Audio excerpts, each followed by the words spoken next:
Hello friends, मैं आपके लिए लेके आई हूँ एस्टेट टीजीटी एसएसटी इकोनॉमिक्स के मोस्ट इम्पोर्टेंट नोट्स जो कि इस प्रकार से हो जाएंगे। आईसीएआर नई दिल्ली द्वारा राइट टू इंफॉर्मेशन एक्ट कब लागू किया गया था दोस्तों? तो ये 2006 में लागू किया गया था। 2006 में लागू किया गया था। देश में वर्तमान में आईसीएआर नई दिल्ली के अंतर्गत कितने कृषि विज्ञान केंद्र कार्यरत है? तो ये 634 हो जाएगा दोस्तों। ठीक है, कौन सा हो जाएगा? 634 हो जाएगा। आम्रपाली एक्स वनराज किस्मों के ये नहीं देखते दोस्तों। आगे देख लेते हैं हम। राष्ट्रीय खाद्यान्न सुरक्षा मिशन में सम्मिलित नहीं है तो ये हो जाएगा तिलहन। ठीक है, राष्ट्रीय खाद्यान्न जो सुरक्षा मिशन है उसमें ये सम्मिलित नहीं किया गया है तिलहन को। राष्ट्रीय हॉर्टिकल्चर मिशन किस पंचवर्षीय योजना में आरंभ किया गया था? तो ये 10वीं पंचवर्षीय योजना में आरंभ किया गया था। भूमिगत जल को दूषित करने वाले अजैविक प्रदूषक कौन हो जाएगा? तो ये हो जाएगा आर्सेनिक। कौन हो जाएगा? आर्सेनिक हो जाएगा। आगे देख लेते हैं दोस्तों। भारत में कौन सा राज्य सन 2014 में ओलावृष्टि में सर्वाधिक दुष्प्रभावित हुआ था? तो 2014 में कौन सा ओलावृष्टि से प्रभावित हुआ था राज्य? तो ये हो जाएगा महाराष्ट्र। कौन हो जाएगा? महाराष्ट्र हो जाएगा। अन्न भंडारण हेतु अन्न में नमी की कितनी % मात्रा की संस्तुति की गई है? तो ये 12 से कम की गई है। आयरन की सर्वाधिक मात्रा किस में मिलती है? तो ये सेब में मिलती है। सेब उत्पादन सबसे ज़्यादा किस में होता है? तो ये जम्मू कश्मीर में होता है। कहाँ पर होता है? जम्मू कश्मीर में होता है। सर्वाधिक जो रबड़ उत्पादक है वो कहाँ पर देखने को मिलता है? तो ये सबसे ज़्यादा रबड़ उत्पादक थाईलैंड में देखने को मिलता है। कुफरी किस्म फसल की किस्म है तो ये आलू की हो जाएगी। किसकी हो जाएगी? आलू की हो जाएगी। चाय का जन्म स्थान कौन है दोस्तों? तो चीन हो जाएगा। चीन में सबसे पहले चाय का जन्म हुआ था। नारियल उत्पादक राष्ट्रों में भारत का कौन सा स्थान है? भारत का दोस्तों तीसरा स्थान है। शीर्ष केसर उत्पादक राज्य कौन हो जाएगा? तो ये जम्मू कश्मीर हो जाएगा। जम्मू कश्मीर से सबसे ज़्यादा सेब देखने को मिलते हैं और केसर भी यहीं देखने को मिलता है। अंग्रेजों द्वारा सबसे पहले कहवा बागान लगाया गया था तो ये चिकमंगलूर है जो जनपद में, तो यहाँ पर लगाया गया था सबसे पहला कहवा बागान। ठीक है दोस्तों, आगे देख लेते हैं। केंद्रीय धान संस्थान कटक के वैज्ञानिकों द्वारा विश्व का प्रथम अत्युत्तम धान का नामकरण हुआ था तो लूनीश्री से हुआ था। कहाँ से? लूनीश्री। रोज़मर्रा के इस्तेमाल में लाए जाने वाले कौन से पौधे का फल भाग है? तो ये हो जाएगा सौंफ। लहसुन में विशिष्ट गंध का कारण होता है सल्फर यौगिक। ठीक है, लहसुन में जो उसकी गंध आती है दोस्तों वो किसके कारण आती है? सल्फर यौगिक के कारण आती है। सूरजमुखी का तेल है जो हृदय रोगियों के लिए बहुत ही उपयोगी होता है दोस्तों, ये सूरजमुखी का तेल। ठीक है, आंवला फल में एस्कॉर्बिक एसिड की मात्रा जो सबसे अधिक देखने को मिलती है। सर्वाधिक विटामिन ए किसमें पाया जाता है? तो ये पके हुए आम का जो फल है उसमें विटामिन ए सबसे ज़्यादा देखने को मिलता है। ठीक है, शकरकंद है जो शकरकंद उत्पादित सब्जियों में कौन सी एक रूपांतरित जड़ है? तो कौन हो जाएगी? ये शकरकंद हो जाएगी। कौन हो जाएगी? शकरकंद हो जाएगी। आगे देख लेते हैं दोस्तों हमारे नोट्स क्या हो जाएंगे। किस सब्जी में सर्वाधिक कैल्शियम तत्व पाया जाता है? तो जो मेथी है उसमें सबसे ज़्यादा कैल्शियम देखने को मिलता है, मेथी में। शस्य स्वरूप को प्रभावित करने वाला सर्वाधिक महत्वपूर्ण पहलू कौन हो जाएगा? भौगोलिक सोच विचार हो जाएगा। मक्के की खेती की जा सकती है तो ये वर्ष भर की जा सकती है। मक्के की खेती क्या की जा सकती है? वर्ष भर की जा सकती है। भारत में जूट का जो क्षेत्रफल है वो कितना हो जाए? वो कहाँ है? पश्चिम बंगाल में है दोस्तों। कहाँ पर? पश्चिम बंगाल में। चावल की खेती के लिए आदर्श जलवायु परिस्थितियाँ हैं 100 सेंटीमीटर। ठीक है, कौन सी हो जाएगी? 100 सेंटीमीटर। भारत का कौन सा राज्य फलों का सर्वाधिक उत्पादन करता है? तो महाराष्ट्र करता है दोस्तों। सबसे ज़्यादा फल देखने को मिलते हैं महाराष्ट्र में। सेब के फलों का हल्का लाल रंग किस पिगमेंट के कारण होता है? तो ये एंथोसाइएनिन के कारण होता है।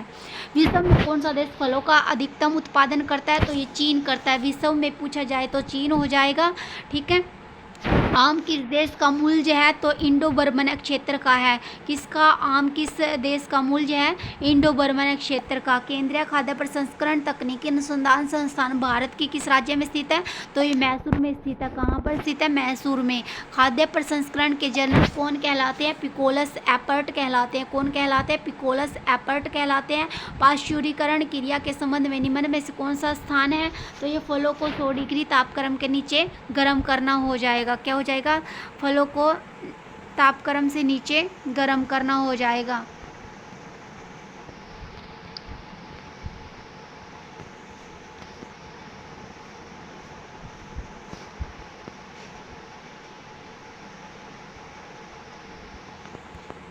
जो पनामा मलानी एक जो भयानक बीमारी है तो किस फल में देखने को मिलती है, तो ये केला है। लीची फल का खाने वाला भाग कौन सा हो जाएगा, गुद्देदार जो बीज चोल है ये हो जाएगा। कल्याण सोना एक किस्म है, ठीक है, क्या हो जाएगा, गेहूं। जो सेब को चाकू से काटने पर जो उसका रंग है किसके कारण भूरा हो जाता है, तो ये एंजाइम के कारण हो जाता है। किसके कारण हो जाता है, एंजाइम के कारण। स्क्वैश किस प्रकार के फलों से बनाया जाता है, तो ये नींबू और संतरा से बनाया जाता है। स्क्वैश किससे बनाया जाता है, नींबू और संतरा से। जो दालें हैं वो एक उत्पाद सामान्य निर्यात नहीं किया जाता। जो दाल है उसका भारत में क्या नहीं किया जाता, निर्यात नहीं किया जाता। 2013 में कौन सा राज्य कुल तिलहन में अग्रणीय है, तो ये हो जाएगा गुजरात हो जाएगा। किस राज्य के कृषि नीति में कृषि को उद्योग का दर्जा दिया गया है, तो ये महाराष्ट्र में दिया गया है। किसको दिया गया है, महाराष्ट्र। आगे देख लेते हैं हमारे नोट्स जो महत्वपूर्ण हो जाते हैं। भारत में सार्वजनिक वितरण प्रणाली की व्यवस्था की शुरुआत कब की गई थी, तो ये 1965 में की गई थी। 1965 में शुरुआत की गई थी। भारतीय खाद्य निगम की स्थापना कब की गई थी, तो ये 1965 में की गई थी। जो भूधारण प्रणाली है, रैयतवाड़ी व्यवस्था की शुरुआत भारत में किसने की थी, ये जो टॉमस मुनरो है इसने की थी दोस्तों। भूदान आंदोलन कार्यक्रम आचार्य विनोबा भावे द्वारा सर्वप्रथम कहाँ पर आरंभ किया गया था, तो ये आंध्र प्रदेश में किया गया था। चीनी वर्ष कब से कब तक होता है, तो ये हो जाता है अक्टूबर से सितंबर। कहाँ से, अक्टूबर से सितंबर। सरकार कितने फसलों के लिए न्यूनतम समर्थन मूल्य की घोषणा करती है, तो ये 24 फसलों के लिए। भारत में वर्ष 2011-12 में कुल खाद्यान्न उत्पादन कितना था, तो ये 259.32 मिलियन टन हो जाएगा। सर टॉमस मुनरो किस भूराजस्व बंदोबस्त से संबंध थे, तो ये हो जाएगा रैयतवाड़ी बंदोबस्त। किससे, रैयतवाड़ी बंदोबस्त से सर टॉमस मुनरो है जो संबंधित थे। विश्व खाद्य दिवस मनाया जाता है 16 अक्टूबर को मनाया जाता है। विश्व खाद्य दिवस कब मनाया जाता है, 16 अक्टूबर को। कृषि मूल्य आयोग की स्थापना की गई है, तो ये 1965 में की गई थी कृषि मूल्य आयोग की स्थापना। भारत में कृषि आय की गणना की जाती है उत्पादन विधि से। किससे की जाती है, उत्पादन विधि से की जाती है। रेचिंग पद्धति जो है ऑस्ट्रेलिया देश में बहुतायत रूप में देखी जाती है। भारत में सामान्यतः खेती की कौन सी पद्धति अपनाई जाती है, तो ये मिश्रित खेती अपनाई जाती है। कौन सी खेती अपनाई जाती है, मिश्रित खेती। खेती की काश्तकारी जो खेती है जिसमें विज्ञान किसान का राज्य से सीधा संबंध होता है। पर्माकल्चर किसका प्राय है, तो ये हो जाएगा पारिस्थितिक कृषि का। किसका, पारिस्थितिक कृषि का। और झूमिंग खेती किन क्षेत्रों में होती है, तो ये पूर्वोत्तर प्रदेश के जो क्षेत्र हैं उनमें होती है दोस्तों। झूमिंग खेती किन में होती है, पूर्वोत्तर प्रदेशों में। आगे देख लेते हैं हमारे नोट्स। धारणीय कृषि का अर्थ है आत्मनिर्भरता। जो धारणीय कृषि है उसका अर्थ क्या हो जाएगा, आत्मनिर्भरता हो जाएगा। झूमिंग कृषि सर्वाधिक व्यवहार में है, तो कहाँ पर है, असम में। स्टॉक फार्मिंग पशुओं का प्रजनन, ठीक है। पंजाब जो राज्य है उनमें क्या होता है, भारत में ठेकेदारी कृषि लागू करने में सबसे ज़्यादा क्या है, अग्रणीय है। विटिकल्चर में निम्नलिखित में से कौन सी एक उत्पादित होता है, तो ये अंगूर है जो विटिकल्चर में आता है। भारत में ग्रामीण अवस्थापना विकास कोष कार्यक्रम को क्रियान्वित करने वाला मुख्य संस्थान है, तो ये नाबार्ड हो जाएगा। कौन हो जाएगा, नाबार्ड। आगे देख लेते हैं हमारी जो वाणिज्यिक बैंक है। जो वाणिज्यिक बैंक संस्था है कृषि तथा संबंधित क्षेत्रों को सर्वाधिक साख प्रदान करती है, ठीक है। पशुपालन और शस्य उत्पादन को एक साथ करना तो किस खेती में होता है, तो ये मिश्रित खेती की एक विशेषता है। किसकी विशेषता है, मिश्रित खेती की। भारत में शुरू की गई स्वाभिमान योजना संबंधित है, तो ये ग्रामीण बैंकिंग से हो जाएगी। किससे हो जाएगी, ग्रामीण बैंकिंग से हो जाएगी। बृहत मैदान के पुराने जलोढ़ मिट्टी को कहा जाता है, तो बांगर कहा जाता है। क्या बोला जाता है, पुराने जलोढ़ मिट्टी को बांगर बोला जाता है। भारत में किस मृदा का क्षेत्रफल सर्वाधिक देखने को मिलता है? तो जलोढ़ मृदा का देखने को मिलता है। मैंग्रोव वनस्पति किस मृदा में पाई जाती है? तो दलदली जो मृदा होती है उसमें मैंग्रोव वनस्पति देखने को मिलती है। बेसाल्ट चट्टान खनिज पर किस मृदा का विकास हुआ है? तो ये काली मृदा का विकास हुआ है। किस मृदा का? काली मृदा का। ग्रेनाइट, नीस और सिस्ट जैसी जो प्राचीनतम परिवर्तित चट्टानों की टूट फूट दो से तो जो लाल मृदा है उसका विकास हुआ है, लाल मृदा का विकास हुआ है। एंटीसॉल गन के अंतर्गत भारत की कौन सी मृदा रखी गई है? तो ये नवीन जलोढ़ को रखा गया है एंटीसॉल में, ठीक है।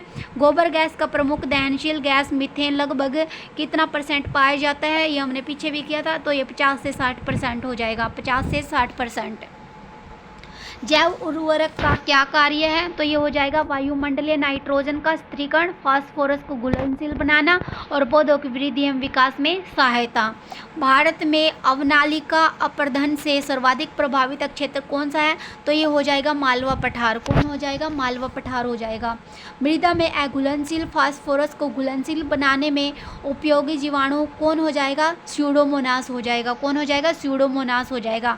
भारत में किस प्रदेश में ऊष्ण मृदा को क्षेत्रफल सर्वाधिक अधिक है? तो ये उत्तर प्रदेश में। कहाँ पर? उत्तर प्रदेश में। जो जिप्सम है वो क्षारीय मृदा का क्या है? सुधारक है। जो 1 हेक्टेयर बराबर कितना एकड़ होता है? तो ये 2.47 जो एकड़ है इसके बराबर होता है। ये एम्प्टी सोल है, जलोढ़ मिट्टी। एम्प्टी सोल क्या है? एक जलोढ़ मिट्टी है।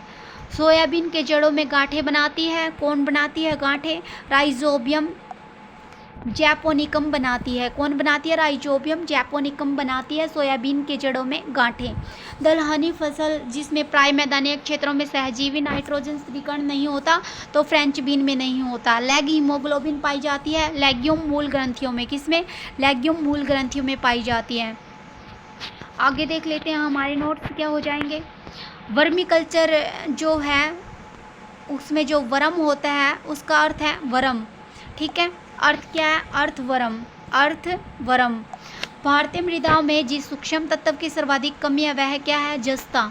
क्या? जस्ता हो जाएगी। दलहनी फसलों के उत्पादन हेतु तो कोबाल्ट जो तत्व है वो आवश्यक हो जाता है दलहनी फसलों के लिए।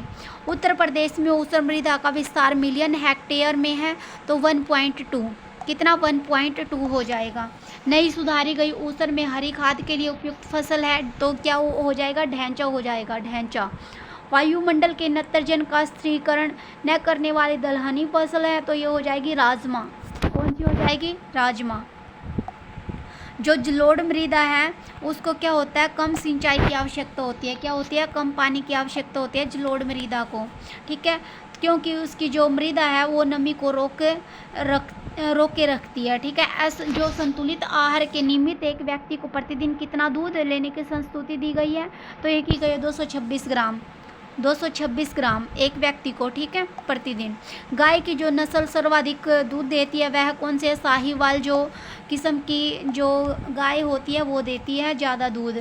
फैलेरिस माइनर किस फसल का खरपतवार है? तो ये गेहूं का हो जाएगा। 1943 में बंगाल में आए भयंकर दुर्भिक्ष का कारण धान के किस रोग का माना जाता है? तो ये भूरा पर्ण चिंती है जो ये आया था, ठीक है। गन्ना के बीच शोधन हेतु किस दवा का प्रयोग किया गया है? तो ये एल्गाल है जो उसका प्रयोग किया गया है। टिक्का रोग किस फसल से होता है? तो ये मूंगफली में होता है। किस में होता है? मूंगफली। किन फलों में एकांतर फलन की समस्या पाई जाती है? तो ये आम एवं सेब में पाई जाती है। आलू की अगेली अंगमारी किस कवक के कारण होता है? तो ये अल्टरनेरिया जो सोलेनाई है उसके कारण होता है। ब्लैक हार्ट रोग आलू में किस तत्व की कमी से होता है? भंडारण में ऑक्सीजन की कमी से। किसमें? ऑक्सीजन की कमी से होता है। सफ़ेद बग रोग है जो किस तत्व की कमी से होता है? ये जिंक की कमी से होता है। क्लोरोफिल की संरचना में कौन सा तत्व भाग लेता है? तो गन्ना लेता है। पाइरिला किस फसल का कीट है? तो ये धान को हो जाएगा। किसको हो जाएगा? धान को हो जाएगा। सैनिक कीट मुख्यतः किस फसल का कीट है? तो ये धान को हो जाएगा सैनिक कीट। गुलाबी कीट किस फसल को बेकार कर देता है? तो ये कपास को बेकार कर देता है। मकड़ी में कितनी जोड़े टांगे पाई जाती है? तो 4 जोड़ी टांगे पाई जाती है मकड़ी में। पांजी रोग किस में होता है, तो ये आम में देखने को मिलता है। टाइफाइड जो रोग है उसमें प्राय बड़े पक्षियों में भी फैलता है। ठीक है, क्या होता है जो बड़े पक्षियों में है वो क्या होता है, टाइफाइड रोग फैलता है। 2 और 4D है एक खरपतवारनाशी। जो 2 और 4D है तो ये क्या है, एक खरपतवारनाशी है। भिंडी में पीतवर्ण सीरा की बीमारी फैलती है तो सफ़ेद मक्खी से फैलती है। किससे फैलती है, सफ़ेद मक्खी से फैलती है। निम्नलिखित में से कौन सा एक गेहूं के फसल का रोग है, तो ये रस्ट हो जाएगा। क्या हो जाएगा, रस्ट हो जाएगा। आई होप दोस्तों ये वीडियो आपको पसंद आई होगी, तो प्लीज़ वीडियो को लाइक कीजिए, शेयर कीजिए, कमेंट कीजिए और मेरे चैनल को सब्सक्राइब कीजिए। सो थैंक यू दोस्तों।